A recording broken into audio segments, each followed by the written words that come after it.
The chest is one of the most prominent muscle groups in the upper body. But are you maximizing its potential? Understanding anatomy is the foundation of any effective training program. In the next 5 minutes, we'll explore the key muscles of the chest, their functions, and how to align your workouts for optimal performance. By the end, you'll know exactly how to target each part of your chest for strength, definition, and stability.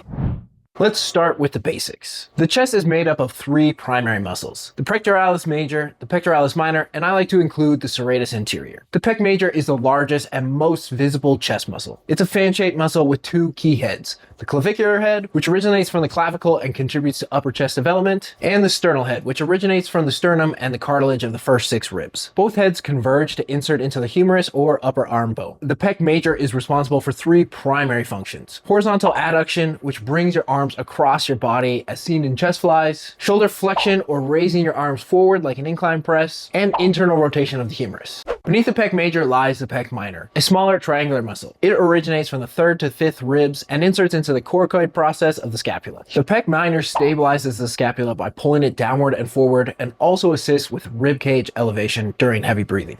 Finally, we have the serratus anterior, often referred to as the boxer's muscle. This muscle runs along the rib cage and inserts into the scapula. Its primary functions are to protract and stabilize the scapula, which are essential for smooth pressing movements and overhead exercises.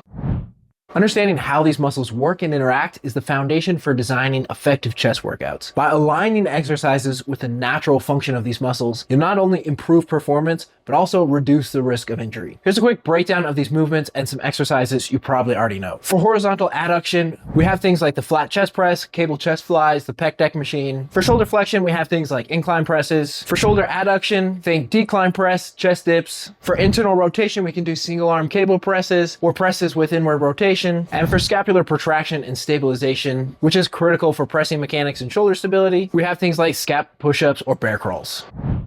So you're probably familiar with those fundamental movements and their traditional exercises, but let's explore some advanced exercises designed to incorporate multiple chest functions into a single movement. First off, we have a flat dumbbell bench press with inward rotation. This movement combines horizontal adduction, internal rotation, and shoulder flexion, and it works by enhancing contraction by pressing and rotating inward at the top to fully engage the pec major. Next up, we have an incline cable press with a crossover finish. This movement combines shoulder flexion and horizontal adduction. It adds a crossover motion at the top to maximize upper chest activation and full contraction. Next up is a push-up with rotation and protraction. We're combining horizontal adduction, scapular protraction, and internal rotation. Essentially, we're combining the pressing mechanics of push-ups with dynamic protraction and rotation for added serratus anterior engagement. The next exercise is a landmine press with protraction. This movement combines shoulder flexion, scapular stability, and protraction. It integrates the functional pressing mechanics with serratus anterior activation, which also helps to improve overhead stability. Finally, we have a decline dumbbell press with an inward arc. This movement combines shoulder adduction and horizontal adduction. It focuses on the lower chest by pressing the dumbbells inward in an arc motion for optimal fiber engagement. The key to building a stronger, more defined chest lies in understanding how your muscles work and training them with intention. By combining the right exercises with proper alignment and consistency, you'll maximize results while minimizing injury risk. Ready to put this into action? Drop your favorite chest exercises in the comments, give this video a thumbs up, and subscribe to our channel for more expert training tips.